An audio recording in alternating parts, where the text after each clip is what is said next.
Rumah yang dibangun dengan metode reduksi dikenal sebagai Redu House dan merupakan gagasan dari arsitek Rahmat Indrani.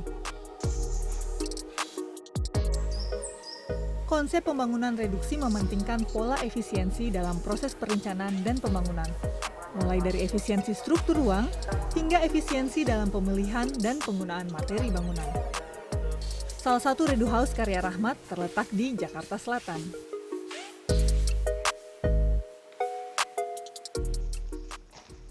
Permisi.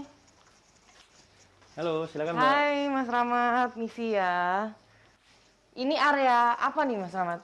Ini area teras, jadi sebelum pemilik masuk ke dalam rumah, mereka akan diterima di area teras ini. Jadi ini welcoming area. Ya, Kita yang mengarah langsung ke living room sama dan kitchen gitu ya. Betul. Jadi ini merupakan ruang yang terbuka dan beragam fungsi bisa di sini. Ruang keluarga, ruang makan, dan dapur. Jadi balkon depan ini selain jadi welcoming area bisa difungsikan untuk apa lagi Mas? Jadi selain jadi ruang penerima, dia juga bisa berfungsi sebagai perluasan area dari area living ini, gitu ya.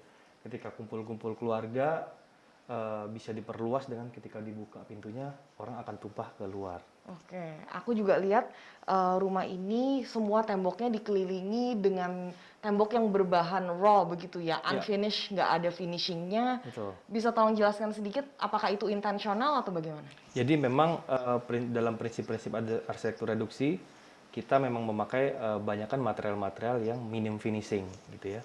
Jadi supaya dapat menekan biaya dan juga jauh lebih efisien pekerjaannya begitu. Jadi ini tembok biasa, lalu pengerjaannya bagaimana? Jadi pada saat pekerjaan plesteran itu sudah dikerjakan dengan rapi sehingga kita nggak perlu lagi buat menutupi kekurangan-kekurangan dari dinding di fase finishing begitu.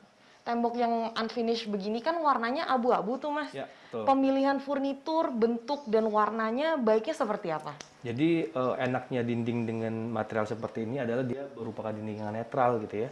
Jadi bisa masuk dalam material atau furniture yang minimalis ataupun yang kontras begitu. Jadi sangat bisa menyesuaikan dengan beragam banyak gaya. Gitu. Bagaimana dengan bahan-bahan lainnya seperti besi, kayu, penggunaannya, pemilihan bahannya seperti apa? Jadi pemilihan bahan di rumah dengan konsep arsitektur reduksi ini adalah kebanyakan juga bahan-bahan tersebut harus mendukung pola efisiensi tadi seperti besi gitu ya. Besinya juga sebisa mungkin dia diperlihatkan secara struktur, jadi nggak ada istilahnya untuk menutupi di bagian finishing lagi gitu, semuanya diekspos gitu. Bagaimana dengan penggunaan listrik, air, apakah juga mengikuti konsep reduksi dan efisiensi tersebut? Ya, jadi kita mendorong sebenarnya konsep arsitektur reduksi ini juga bisa diperbincangkan dengan cara sustainable gitu ya.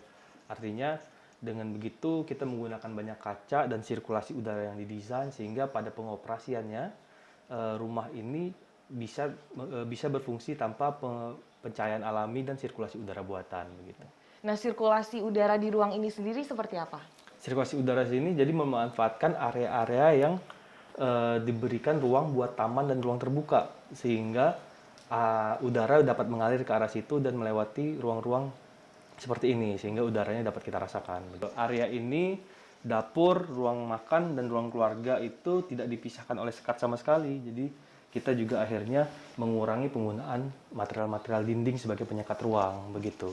Saya lihat ini atapnya juga tidak begitu tinggi. Apakah merupakan bagian dari pengurangan tersebut? Ya, jadi dengan prinsip arsitektur reduksi kita melihat jauh lebih detail bagaimana sebenarnya tinggi dari ruangan juga kita pikirkan supaya dapat menghemat struktur gitu ya. Jadi dengan tinggi segini aja udah cukup sebenarnya buat sirkulasi udara dan pencahayaan alami. Tapi secara struktur dia dapat membuat bangunan jauh lebih efisien. Jadi ini ada area service. Jadi bangunan bisa kita kelompokkan dari area service dan area publik. Ini saya lihat ada storage space juga. Ada berapa? Ada cukup banyak ya storage space? Jadi rumah ini menghindari adanya ruangan gudang. Jadi bagaimana caranya supaya barang-barang itu dapat diorganize itu dengan cara membuat dinding-dinding yang berfungsi sebagai storage. Agar rumah terlihat lebih rapih juga mungkin. Betul. Ya. Jadi tertutup Tertutup storage semua. space-nya. Ini jemuran Ya, Bagaimana? ini dari area service yang kita buka cahayanya sehingga cahaya matahari masuk. Ini karena di sini juga berfungsi sebagai ruang cuci, jadi habis cuci mereka jemur udah langsung di sini dan langsung kering. Gitu. Karena ada skylight, Ya. di sini juga ada jendela, Jendela. jadi jendelanya tinggal dibuka aja, Betul. bajunya kering nih di sini. Kering, betul.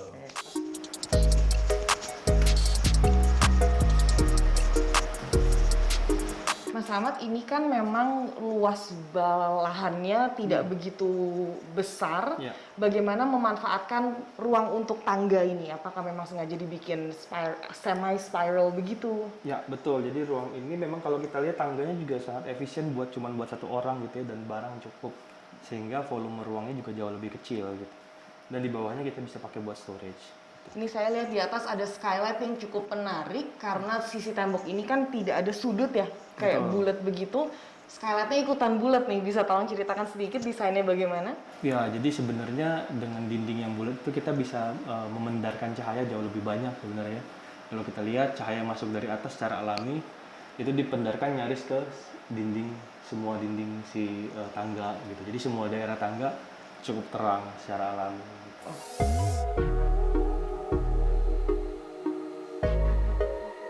Redu House di kawasan Jakarta Selatan ini berdiri di atas lahan seluas 200 meter persegi, dengan luas bangunan 180 meter persegi dan tinggi atap masing-masing lantai 2,4 meter. Menurut Rahmat, metode reduksi yang diaplikasikan dalam bentuk perhitungan tepat saat tahap perencanaan bangunan dapat menekan biaya pembangunan hingga 30%.